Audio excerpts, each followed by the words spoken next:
Huwag kang mag-expect na maging successful ka nang walang paghihirap.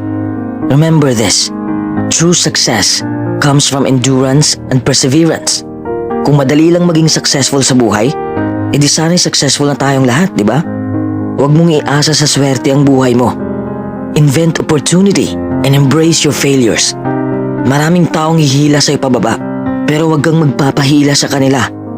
Huwag kang makinig sa mga taong toxic. Oo, mapapagod ka sa iyong paglalakbay. Dadaanan mo ang mahihirap na sitwasyon. Darating ka sa punto na mawawalan ka na ng ganang gawin ang passion mo at mabibigo ka. Ang punto ko lang, the next time you fail at something, congratulate yourself. It is an achievement. You're one step closer to actual success. Marami kang matutunan sa kabiguan mo.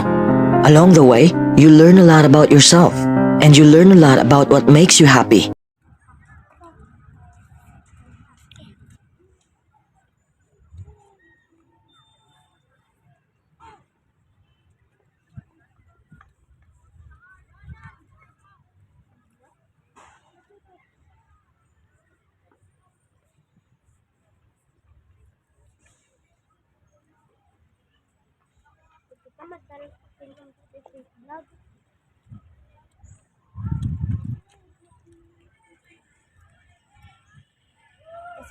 Totoo pala talaga. Ilalayo ka ni Lord sa isang bagay na alam niyang hindi mo ikakabuti kahit masaya ka doon. Kahit mahal mo at napakahalaga pa yon.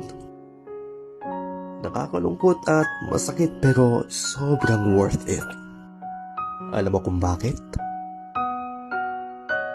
Kasi ibibigay niya yung deserve mo pagkatapos ng hirap at sakit na dinanas mo.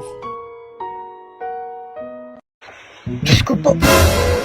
Ano ba naman itong bilibili ko? Ma'am, nandito na ako sa, ma'am? Tulay, ma'am. Diretso ka lang, kuya. Andito ako sa dulo.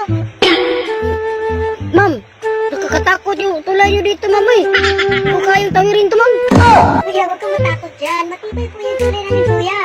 Eh, dyan nga dumadaan yung kalabaw namin araw-araw. Oo nga, ma'am. Matibay nga to, pero tingnan nyo naman yung ma'am. Ang lakas ng, mas malakas pa yung alo ng tulay nyo kaysa alo ng sapa nyo, ma'am. Hindi ko kaya yan, ma'am, eh. I-cancel mo lang to, ma'am. Kuya, hanggang tuhod lang po yung tubig sa sapa namin. Hanggang tuhod na, ma'am.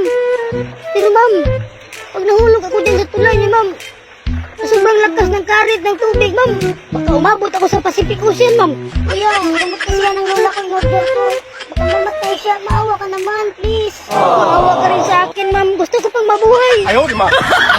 Nai-stress o pagod na pagod ka na ba? Gusto ko lang ipaalala sa'yo na kahit gaano ka ka-stress ngayon, wag na wag kang sumuko sa mga pangarap mo. Kailangan mong tandaan parati na magtiwala ka sa progress na nangyayari sa buhay mo. Kahit alam ko na minsan sobrang hirap at sobrang nakakapagod na din talaga. Magtiwala ka sa kakayahan mo. Ang dami mo nang nalagpasan na mga malalaking problema dati. Ngayon ka pa ba susuko? Patuloy ka lang na lumaban. Yung pakiramdam mo ngayon na nahuhuli ka na sa buhay, siguro dahil nakikita mo yung mga kakilala mo o yung mga kaibigan mo pakonti-konti may na-achieve na sila. Parati mong tandaan na lahat tayo ay may kanya-kanyang timeline sa buhay. Hindi ka nahuhuli at hindi ka rin naman nauuna. Kung nasaan ka man ngayon sa buhay mo, yan ang lesson at experience na kailangan mong pagdaanan ngayon. Lahat tayo ay may sariling kwento sa buhay na makaka-inspire ng ibang tao. Sarili mong kwento yan. Kaya make sure na sulitin mo ang bawat moment at gawin mong fulfilling ang kwento mo kahit anong mangyari.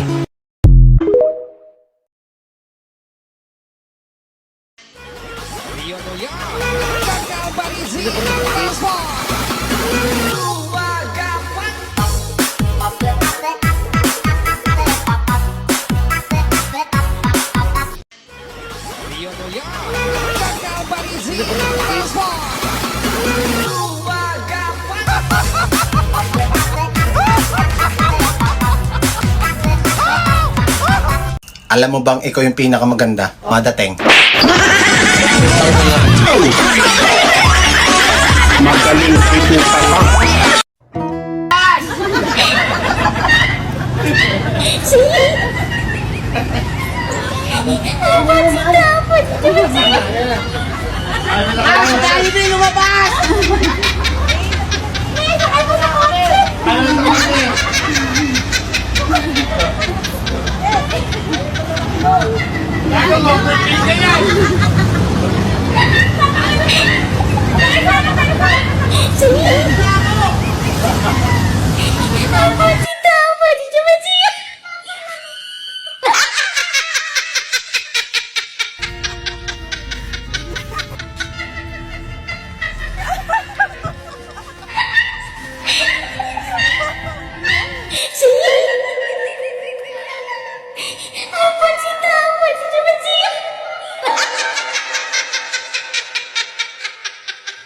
Yung mga nanay natin, palagi daw gipit, walang pera, wala ng budget, pero araw-araw, may papalating na parcel.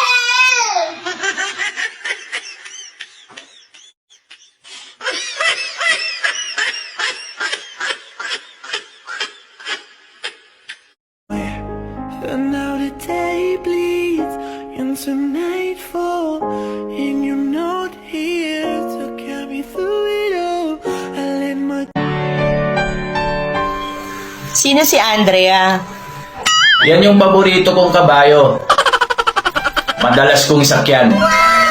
O putang ina mo, yung paborito mong kabayo tumatawa. Gago!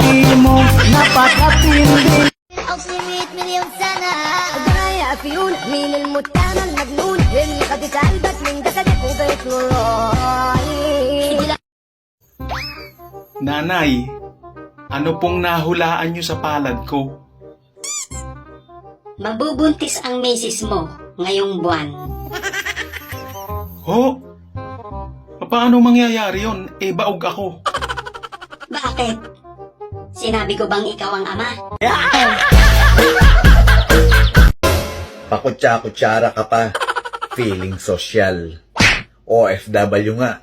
Kamay lang. Masaya na.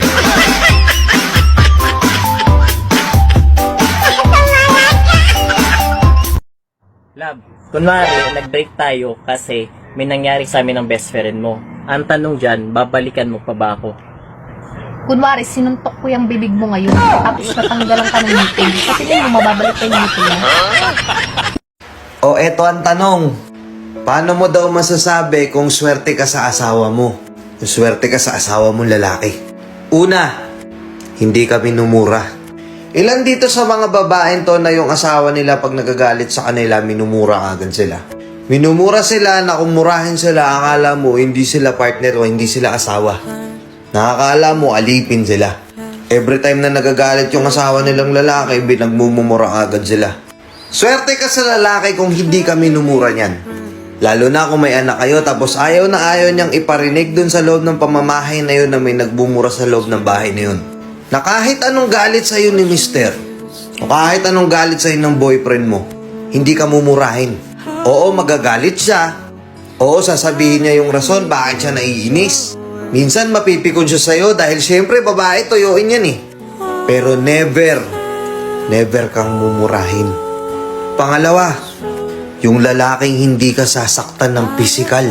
Yung lalaking hindi ka binubugbog. Swerte ka kung makakuha ka ng lalaking ganun. Kasi not all the time sa relasyon, yung akala natin, nakikita natin yung isang couple na masayang masaya sila pero sa likod nun, may mapapansin ka, yung babae minsan may mga pasa, tapos sinasaktan na pala siya.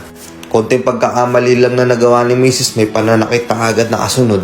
Tapos nakikita yun ng mga bata, nakakala ng mga bata, okay lang yun. Na habang lumalaki sila, akala nila normal lang yun. Bakit ko sinasabi to? Swerte ka kapag yung lalaking na pangasawa mo merong kontrol. Pare-parehas lang tayong tao, pare-parehas tayong nagagalit. Pero maswerte ka kapag yung lalaking nakuha mo, hindi nananakit. Alam ko may mga magko-comment ditong lalaki na ginagawa nila yon. Sasabihin nila, di mo alam story ako. Huwag kang bida-bida. Di mo alam yung ginawa niya sa akin, wag mo kaming turuan. Di ko kayo tinuturuan mga par. Tapusin mo tong video na to. Ngayon, kapag nakahanap kayo ng gantong klaseng lalaki, huwag niyong abusuhin. Hindi porket hindi nila ginagawa sa inyo yung mga ganong bagay, gagawin niyo yun sa kanila. Namumura-murahin niyo sila, iti-take advantage niyo porket hindi nila yun sa inyo ginagawa.